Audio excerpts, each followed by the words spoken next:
Well, hello. My name is Laura Caruso, and this is your video orientation to world history and its expression in the arts. I know some of you know me, so you're welcome to fast forward past this next little part. But for those of you that don't, I wanted to give you a little introduction to who I am and how it is that I came to be teaching these history classes. So we'll start with this image of my family. This is my husband, Brett, and our only child, Kaylin. We began homeschooling in 2001. Kaylin was in third grade at the time. And in 2001, when we began, not wanting to mess anything up, we enrolled in a covering school, a private school, pretty large private school in Orlando. And so they agreed to keep our records, and they would have us in periodically, to check over our notebooks and be sure we were doing everything all right. So that built some confidence in me. And we did that, but they also required that I, as primary teacher, participate in continuing education or in-service hours. And they offered certain classes there at the school that we could come and take. So I looked over my options, and there was an option called Teaching History from a Biblical Perspective.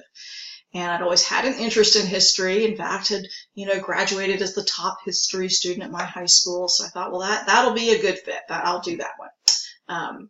So, in God's providence, the person that came to teach that class, and I think she only taught the class that 1 year, so it was in God's providence that he caused our paths to cross. And Mrs. Peggy Coven came from Eustis, and she taught this course, Teaching History from a Biblical Perspective. As I sat under her week after week and listened to what she had to say, guys, it was like light bulbs going off in my brain. I was a pastor's kid. I'd grown up in church. I knew God is sovereign. He's in control. We say that all the time, but suddenly I was really marrying that idea to the discipline of history and recognizing that history is not the study of what man has been accomplishing through all of time. No, history is truly God's story. It is God carving out something we call time, and he carved it out of eternity, right? and that period of time that he controls, the beginning and the end of, all of that stuff in the middle is his story. It's God accomplishing his purposes through men and nations. Well, with that view, suddenly history took on a whole new life, a whole new meaning. This is exciting. And so sitting again under her instruction and learning about what it meant to be a living textbook. And that means not using a textbook, but becoming a textbook, not using a prepared curriculum, but developing a reliable, a faithful curriculum, for your students. I began to do that, and I'm grateful that I got to do it, begin that process in the fourth grade and work my way up to high school over the years. So I did.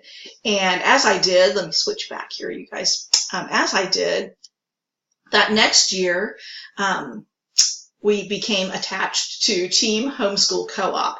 So there was a fledgling co-op that had begun in our community. It was started by this beautiful lady in the picture with me. Her name is Joy Chambers. She was my pastor's wife. And soon after, I started to teach history in the co-op. And it was at those younger levels, and I just kind of moved up year after year after year with our young people. And as we, they became more firmly grounded in the principles.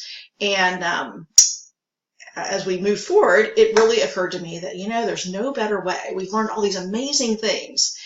And wouldn't it be awesome to go and stand in the places where these stories occurred, where people, men in America, for example, men and women in America testified to the providences of God, to dramatic interventions. And so let's go there and tell the stories in those places and really try to drive those lessons home for our young people.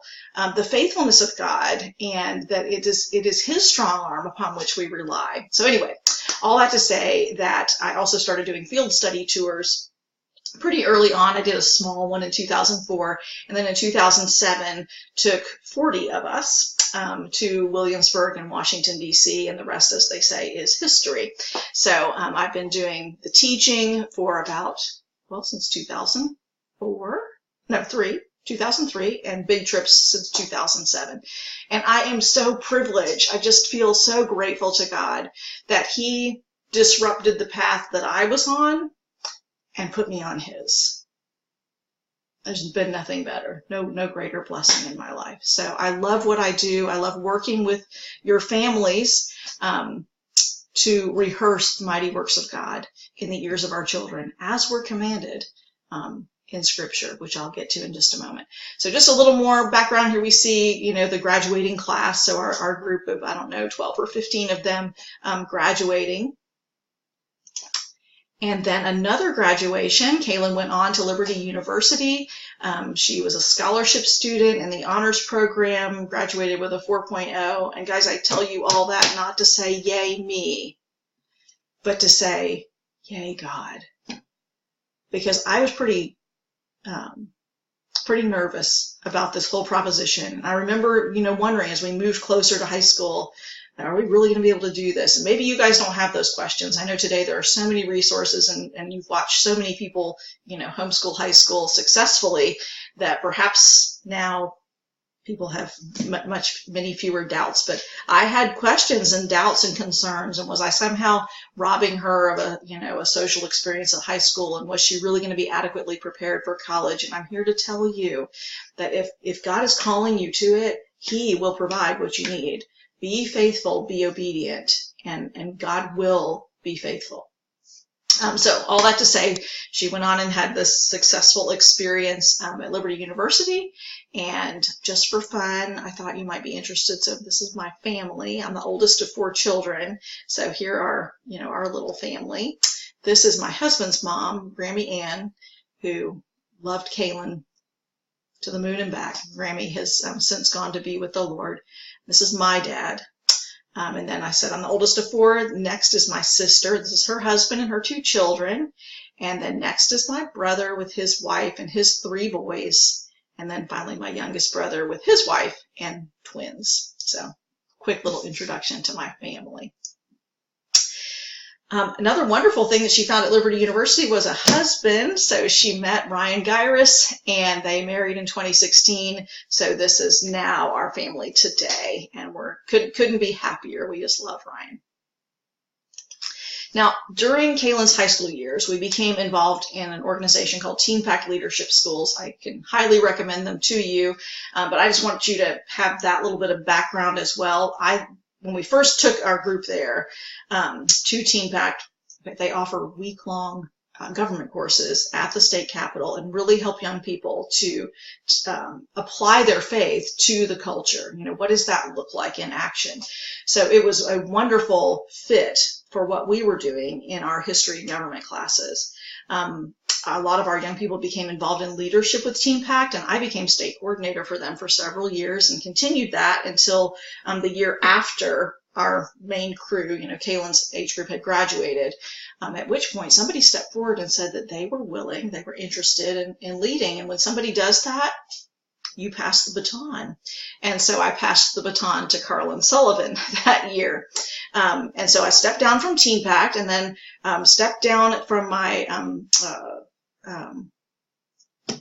leadership at the co-op as well, from serving on the board there, and kind of stepped down to nothing, not knowing, Lord, I don't know what you have for me. I just feel that it's time to release these things. But what's next?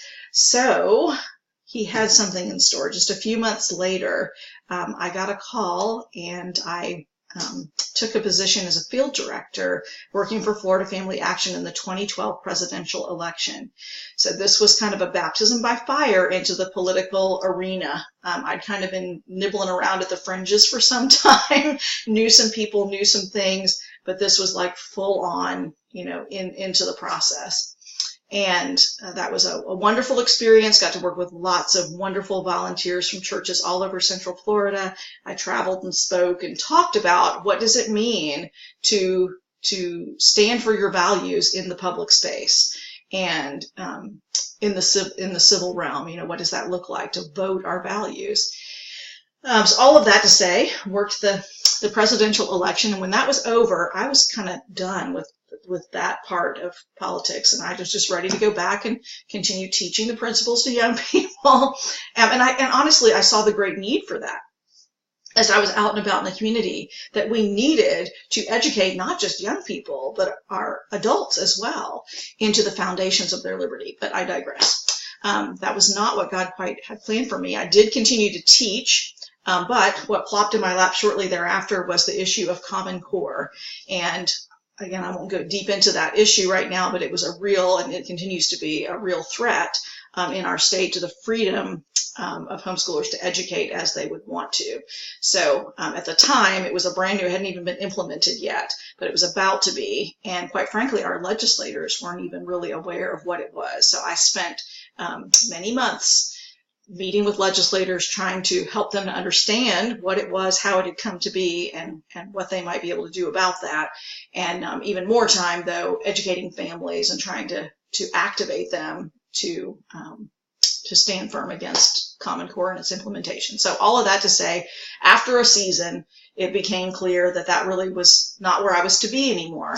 And honestly, I became convinced that what God had really equipped me to do was to go back and put all of my effort into teaching, into education, into coming alongside families and teaching the principles that change the way our young people think, so that the next generation, there will be those folks that understand the proper role of the civil government as opposed to the other proper governmental spheres of church and family and individual. You know, where are those boundaries? Where are those lines? And how do you defend them? And why is it necessary to defend them? And is it biblical to defend them? What are the sources of our liberty? The ideas of self-government. And without it, we lose liberty. All right, I digress. I'm teaching. Let me get back to my introduction. And so that brings me to this and what I do on a day-to-day basis, which is teach these classes and bring families to the places where history happened. All right. So I mentioned earlier that there were some passages of scripture that really hit me as I sat in these how to teach history from a biblical perspective. And one of them was Acts 17:26. And I mentioned earlier, I grew up in church. I was a pastor's kid. I'd heard this passage of scripture, but yet I'd never really heard it and internalized it this way. So Acts 17:26 says, He, God, made from one man every nation of mankind to live on all the face of the earth. Okay, we know that, but do we know that? God creates the nations, having determined their appointed times and the boundaries of their habitation. Did y'all get that? Determined in advance their appointed times when the nations would rise and fall and the boundaries of their habitation.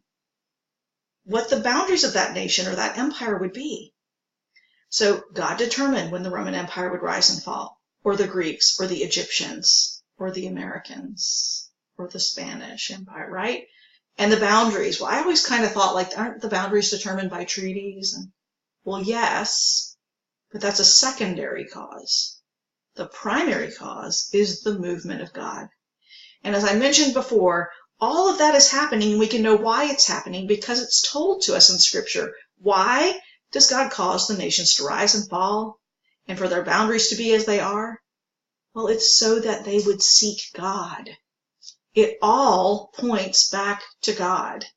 The focal point of history being Jesus Christ, right? Dividing all of time.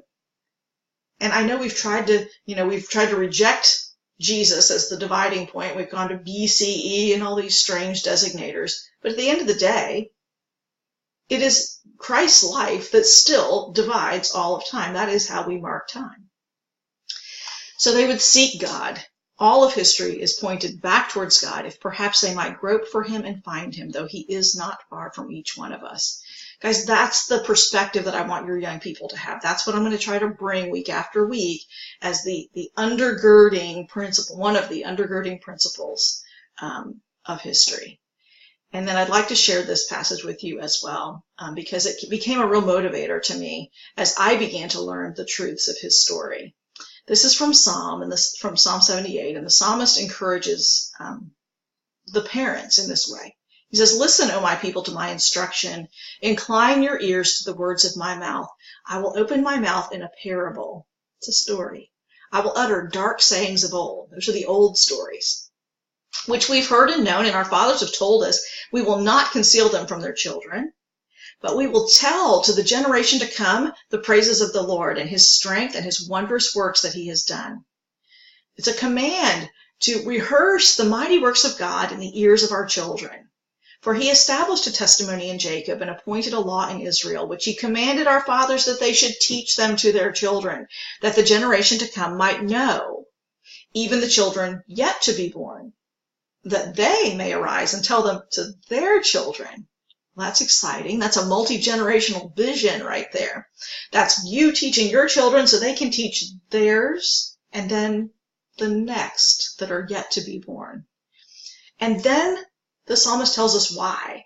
So we're rehearsing all these mighty works of God and the praises of the Lord in the ears of our children. We're commanded to do so, to tell those dark stories of old. Why? Right here, that they should put their confidence in God and not forget the works of God.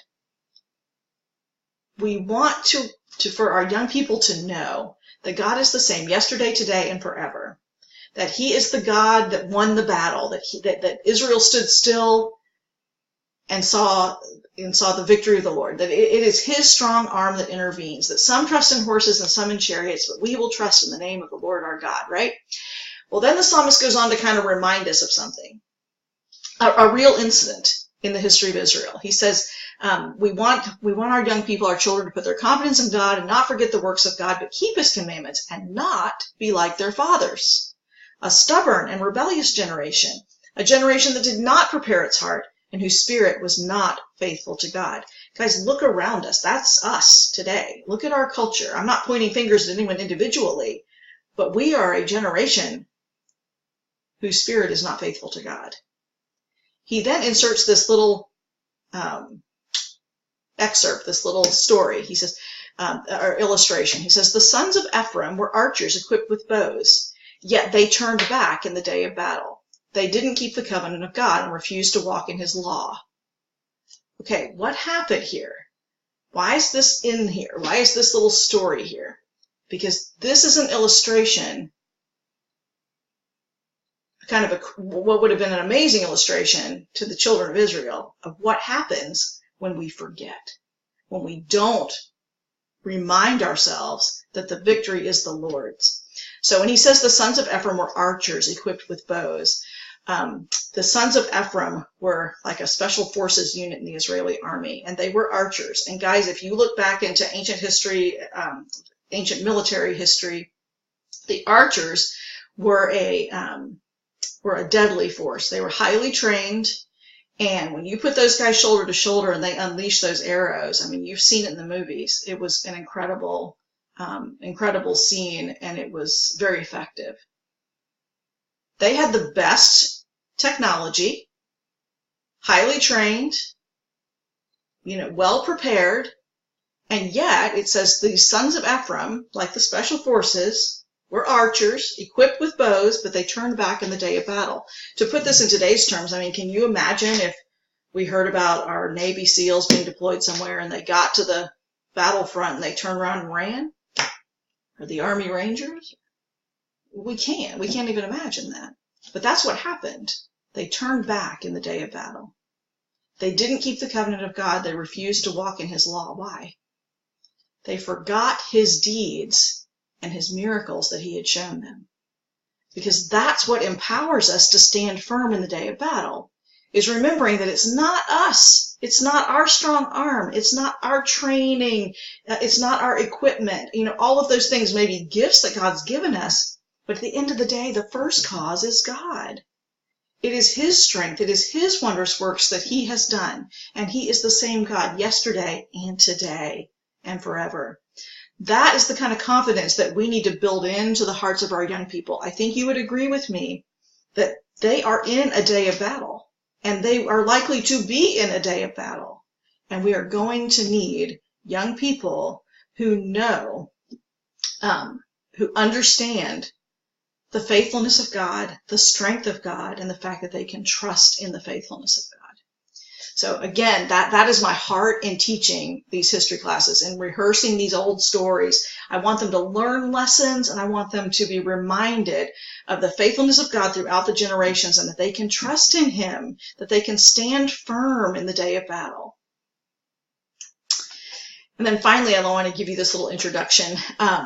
This is from the opening pages of a history book that we used to use in our school system here in the United States prior to the Civil War. So 150 or so years ago, this would have been our view of history. Begins, the study of history is the most fitting nourishment to promote the growth and strength of the expanding intellect of youth. Of course, I love that. Time is precious, and better will be our regret should the days of our youth have been spent without enriching our minds with something of the knowledge of God and of the human race, which is hoarded in the lap of history. But having acquired this treasure, we shall feel amply rewarded for our labor as we discern the hand of our Heavenly Father and recognize with grateful hearts the wisdom and goodness of the plan He has prescribed for the advancement of mankind towards civilization and perfection.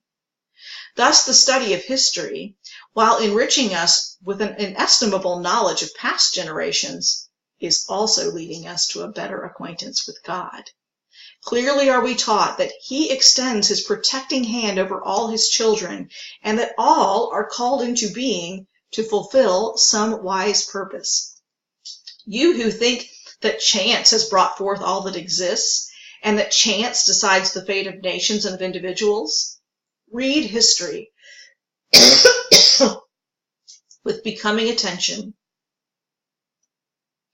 and you will soon acknowledge your error and joyfully testify to the great truth that an intelligent, all-wise, and benevolent being is the creator and ruler of the world. That is the perspective that we will come at, with which we'll approach history this year. All right, a couple key ideas, and you've probably heard them already, but one of the first is the idea of providence. So they'll hear that over and over again. Providence, according to the 1828 dictionary, is the care and superintendence which God exercises over His creatures. He that acknowledges a creation and denies providence involves himself in a palpable contradiction. For the same power which caused the thing to exist is necessary to continue its existence. By divine providence is often understood God Himself. In other words, in the colonial era, at the time that Noah Webster in 1828 was writing this dictionary, divine providence was often a name of God Himself. But here in this definition, he's making clear that God intervenes in the affairs of men, that God does not just create and take His hands off, but rather the same power which caused the thing to exist is necessary to continue its existence. All history, then, is His story, and its focal point is Jesus Christ. Every nation which has existed and which will exist has a purpose and a part in this story. Along with the idea of providence and the fact that nothing occurs by chance or by luck, but by God's design, we'll also talk about the fact that history, or we'll not talk about it, we'll teach it from the perspective that history is a narration of events in the order that they occurred with their causes and effects. So we are not going to grab random events from history and try to tie them together with a theme. Rather, we'll be studying in world history, we'll begin at creation and move forward. And it's important that young people see that this is not random, it is not cyclical, but rather this is God accomplishing His purpose, and there are causes and effects that are in play and we'll want to understand. We'll also talk about the relationship of law and liberty, liberty being represented by self-government and law by an external force. So, of course, we'll introduce this in much more detail, but this is a brief overview. This little diagram they'll become very familiar with. The fact that in order to have liberty, clearly the less external government you have, that's this side over here, the less external government you have, the more liberty you enjoy. Well, reading from that gray box, Christian self-government is God ruling internally from the heart of the individual. In order to have true liberty, man must be governed internally by the Spirit of God rather than by external forces. But the less we have of that, the less Christian self-government we have internally, the more external government we will need and will be present. And so we talk about that idea, how it, we'll start with, week 1, how that illustrates itself at home. How do we see that in the home? And how do we see that in our culture?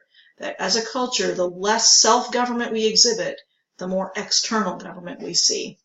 Anyway, that's another just basic idea. And then we'll want to trace that through all of history and look at other nations and how this relationship of law and self-government is exemplified. We also will examine cultures around the world, culture being the external expression of the worldview. And guys, clearly, if that's the case, all worldviews are not equal, and therefore all cultures are not equal. And so we will be evaluating culture as it is expressed in language, in skills, and in customs to see how closely a culture aligns itself with what God says. Because God's standard is how we can actually evaluate a culture. It's not about, being an elitist. It's simply, we can't say that a culture that prizes cannibalism is equal to one that does not. It's not, because clearly they have not appropriated the idea of the image of God being present in every living human being. But I might also make mention that in our culture of abortion today in America, that we're guilty of the same thing. Digress. We also will dig into the idea that national decline, as we look at it through all of history, is generally tied to one of 3 biblical temptations taken from 1 John 2:15 through 17, which says, "Do not love the world or the things in the world. If anyone loves the world, the love of the Father is not in him. For all that is in the world, the desires of the flesh, the desires of the eyes, and the pride of life, is not from the Father, but is from the world. And the world is passing away, along with its desires, but whoever does the will of God abides forever." We'll examine those 3 biblical temptations, desires of the flesh, desires of the eyes, and pride of life, and see that they break down into what we call pleasure, power, and pride, the temptations that are common to men, and we see nations falling to these same temptations. So as we move through history, we'll look to see, how they rise to a peak and then become victim to these sinful tendencies. Oops, sorry, y'all. If you want to pull your syllabus, if you've printed your syllabus, feel free to pull it, but this is what's in the syllabus. So just some basic ideas about the course. It is designed to provide you with a credit and a half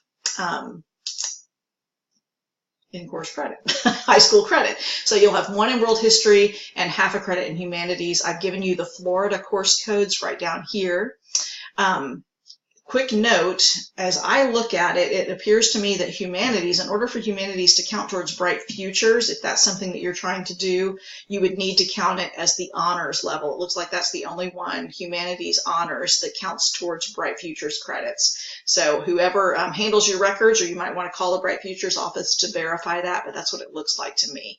Now, I say that to say if your student is doing all of the work at an excellent level, you should be assigning the honors credit. Because the course is designed to challenge them in that way. The format of the class. We use my PowerSchool website, which is different than my Providential History website.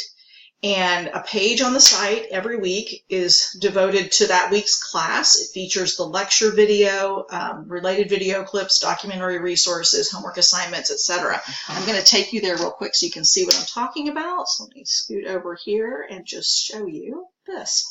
So this is what a world history page would look like on PowerSchool for your student. Right up here.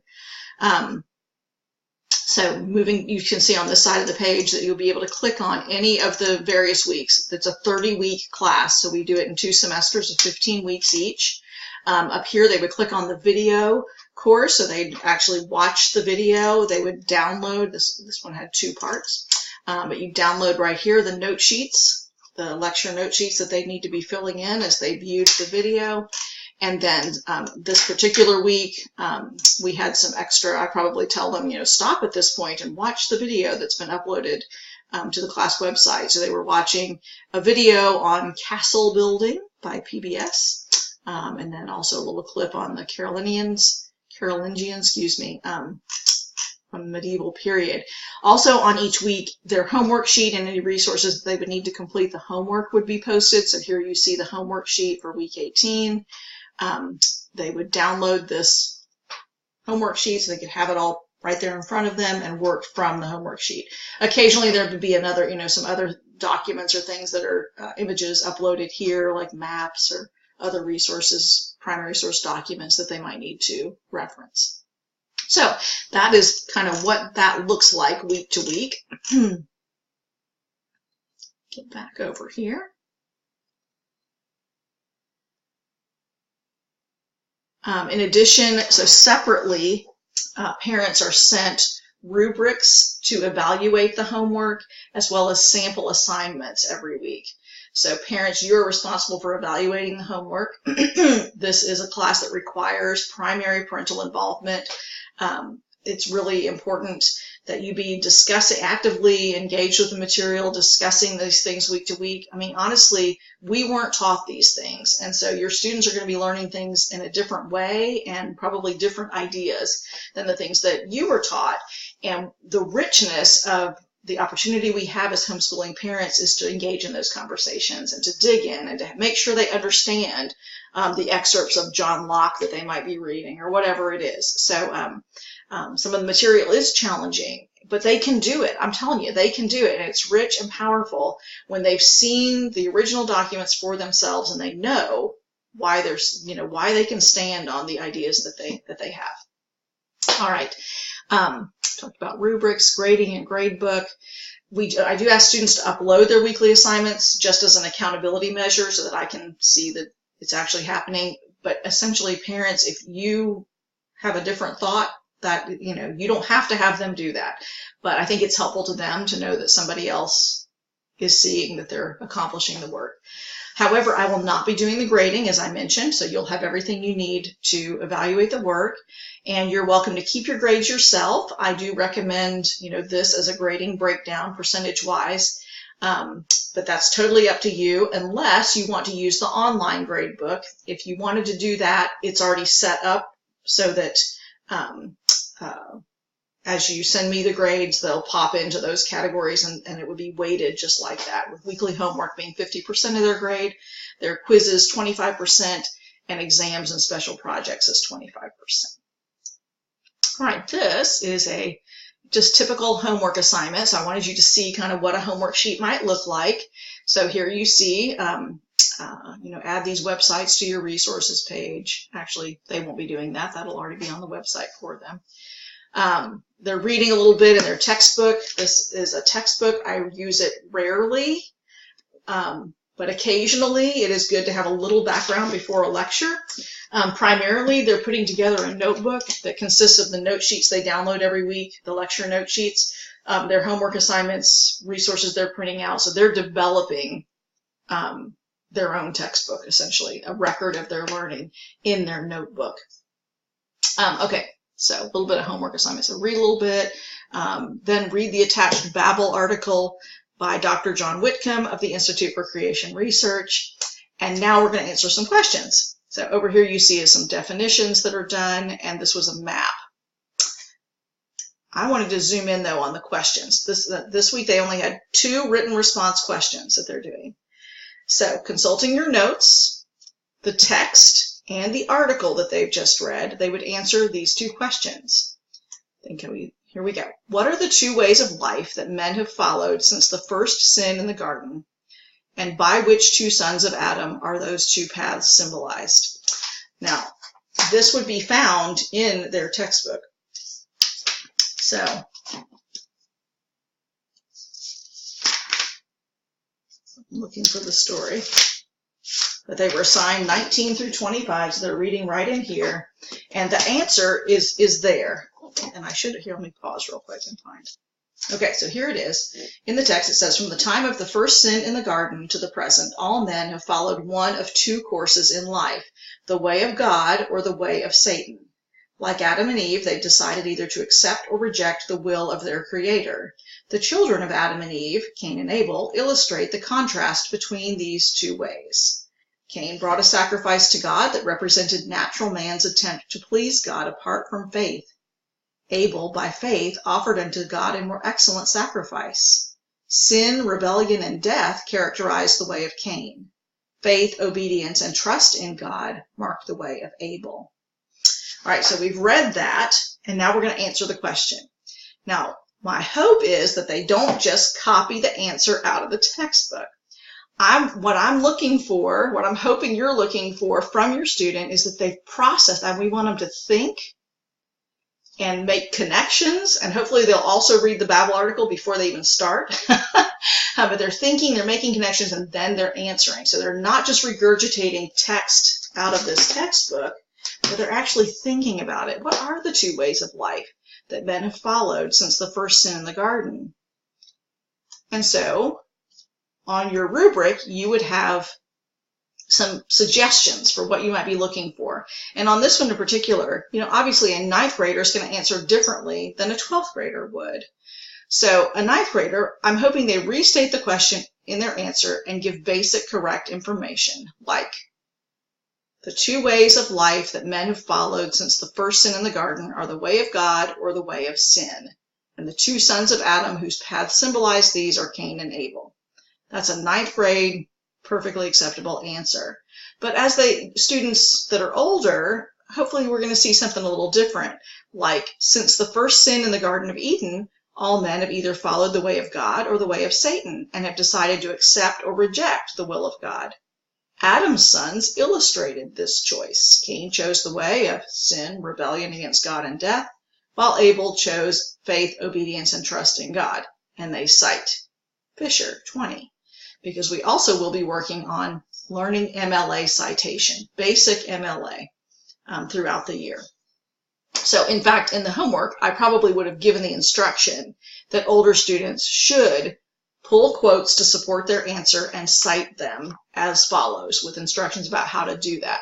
So we want to also bring them along in that use of MLA throughout the year. All right, second question, what was the purpose of the Tower of Babel? What did it represent? And again, this is just to give you an idea of kind of how we're thinking, that we're not just regurgitating answers from a text. Now they will have read this article. This is just an excerpt from the article by Dr. John Whitcomb. God's judgment of the Tower of Babel was one of the greatest catastrophes in the history of the world. In one moment, a massive, highly complex building project involving the entire human race came to an end. Thousands of workers, linguistically unified and satanically inspired, suddenly found themselves incapable of communicating with each other. Overwhelmed by fear and frustration, each worker took his family and moved away from the others. Mankind has never recovered. But what really happened, and why? For centuries, Bible students have wondered about the following 3 statements. Come, let us build for ourselves a tower whose top will reach into heaven, Genesis 11:4. God's amazing response to this. Behold, they are all one people, and they all have the same language, and this is what they began to do, and now nothing which they purpose to do will be impossible for them, Genesis 11:6. Or in Peleg's days, the earth was divided, and the relationship of these words to those in the previous chapter. Let us now consider these 3 statements in order. First, were these Mesopotamians who descended from Noah's family actually attempting to build a tower whose top would reach into heaven? Well, the clear answer is no. So guys, this is information they may not have been exposed to before. If they've just simply read the text of Genesis and not really been taught, this is important. So the clear answer is no. The NASB puts the words will reach in italics, which means they're not in the original Hebrew text, but were added in an effort to make sense out of the wording. The KJV italicizes may reach. But what happens when the Hebrew wording is translated literally? We then have a tower whose top is into heaven. And this is exactly what ancient Mesopotamian ziggurat temple towers were for. Okay, catch that. This is what ancient Mesopotamian ziggurat temple towers were for. The top compartment represented heaven.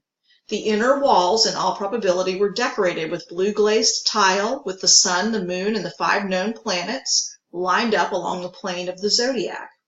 In the center of the room would be their god seated upon a throne. Nebuchadnezzar later rebuilt such a tower in Babylon, which the Sumerians had called Etemenanki, the building of the foundation platform of heaven and earth. The pyramids of Egypt and much later the great Mayan temples of Central America reflected the design and function of the original Tower of Babel. This was not an innocent, scientifically naive, primitive effort to reach the highest heavens. It was instead a brilliant but blasphemous effort to dismiss forever the God who had commanded Noah and his 3 sons after the flood to be fruitful and multiply and fill the earth.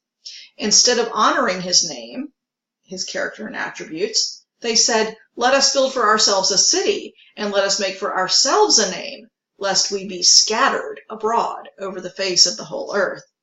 The entire enterprise, devoid of reverence, respect, and obedience to the known will of Noah's God, simply reeked with human pride and arrogance. The entire human race, bonded by a common language, became Satan's stupendous instrument to dismiss God from his universe.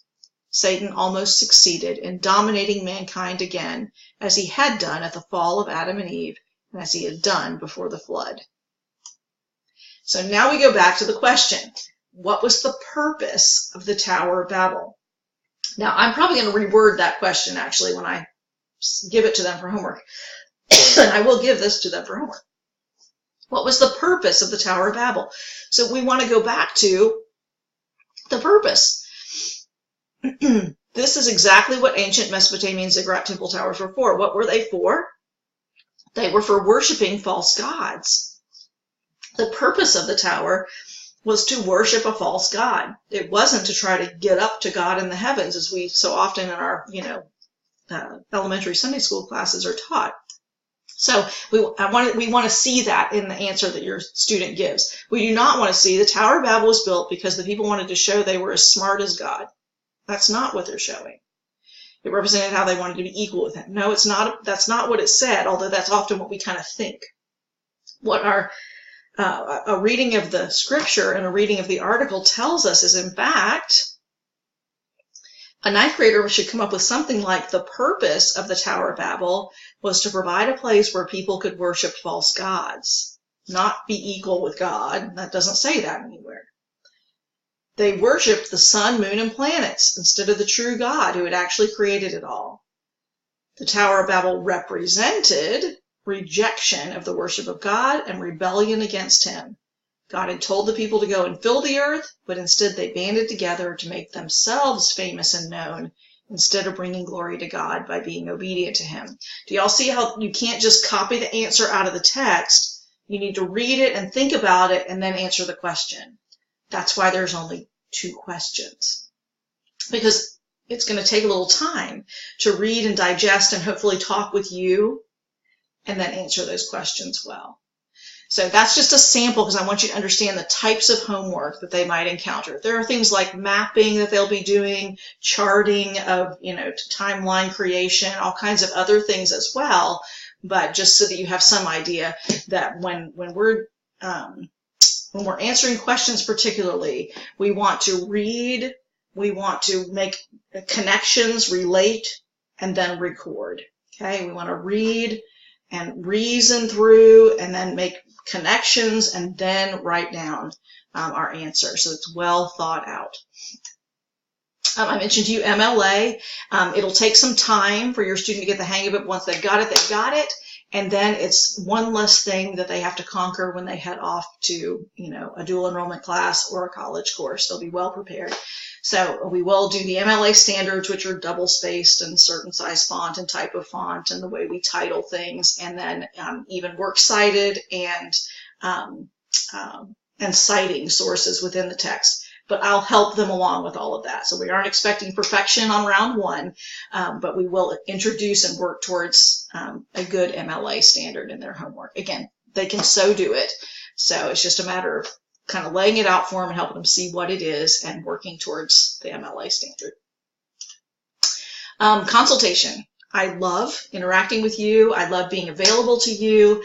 I am available email, by phone, by video conference if you need to. If you have questions, if you just desire some more information about a certain topic, I'm really always very open to that. So just know it's my pleasure to come alongside you as a family, and I don't view this as just, you just are on your own with the video class. The resource text we've already talked about. You have it in your syllabus. Guys, it's a 2nd edition, and it's been out for a long time, so you should be able to easily find it used for less than $10. I saw some today for $3 and $4. So World History for Christian Schools by David Fisher, 2nd edition, and here's your ISBN to find it. I do want you to be aware we are not going to cover all of history. There's no way. So we begin at creation, and we will cover in depth ancient civilizations, the medieval period, the Renaissance, and the Reformation. Whew, I said. For more details, I'm not going to go through them all, but definitely see the course overview, and that'll take you through some of the high points that we'll hit as we move through history. And of course, there's a lot more detail than what you see there on the overview, but gives you a good idea. Some of our goals are that students will really have a different way of thinking about history when they walk away from the class, that they'll understand God is accomplishing his grand universal plan from creation to the present day, and that he uses men like them and nations to accomplish the plan. We want to see the chronological development of nations with a focus on religious origins of those nations and how they impacted the flow of God's story. We want to identify major aspects of thought, worldviews that have spread across the globe, and what were the impacts of those, that ideas have consequences. Have they produced liberty or bondage, depending on whether they were built on true Christianity? And finally, to bring each student to an understanding of his specific role, his personal role in preserving liberty through individual self-government. Some of the methods we use, whoops. There we go. Sorry, y'all. Move me out of the way. Some of the methods are, of course, notes from the video lectures, written homework assignments, development of the notebook, which I mentioned earlier. We'll do a lot of comparing and contrasting, T-charts, defining terms, talking about cause and effect or root to fruit, outside readings from various texts for homework, primary sources. We will do visual analysis of significant art and architecture. Music, we'll bring in all of those humanities moments throughout the year. We'll map things. We'll talk about current events material as it relates to our studies. And there'll be some creative projects as well throughout the year. An option for you is a 2-hour live class that I teach in Conway once a month on a Thursday. So next year, World History is what I'll be teaching there once a month on a Thursday. So that particular week, you would not view the video, rather you'd come to the live class. So if that's something you're interested in, it is an additional $100 fee to cover my travel expenses from Jacksonville in order to give a donation to our host church. So that's for the year, the whole year. You'd add $100 to your tuition to participate there. Okay, that's in the wrong place. How about this?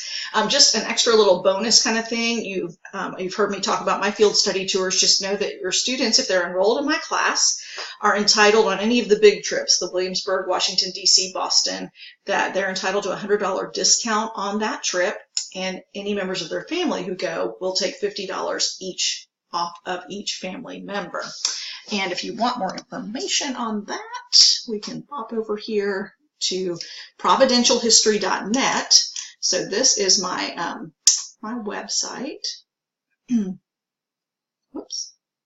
This is my website, and you would go to tours, and there they are. So upcoming, I have a Williamsburg and Washington, D.C., May 8th through 16th, and Boston, June 6th through 12th, but there will be more. So just know that that is an option to you. But if you're interested in doing either of those and you are registered for next year, you're welcome to jump in now on either one of those trips, and I would honor that discount as well. All right, let's jump back to the presentation here.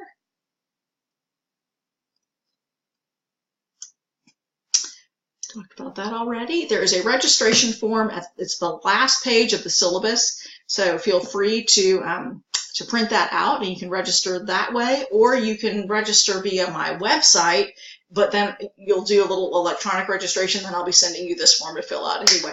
So either way is fine to get you registered for the class, and all it takes is this form and a $50 non-refundable deposit to hold your place for next year.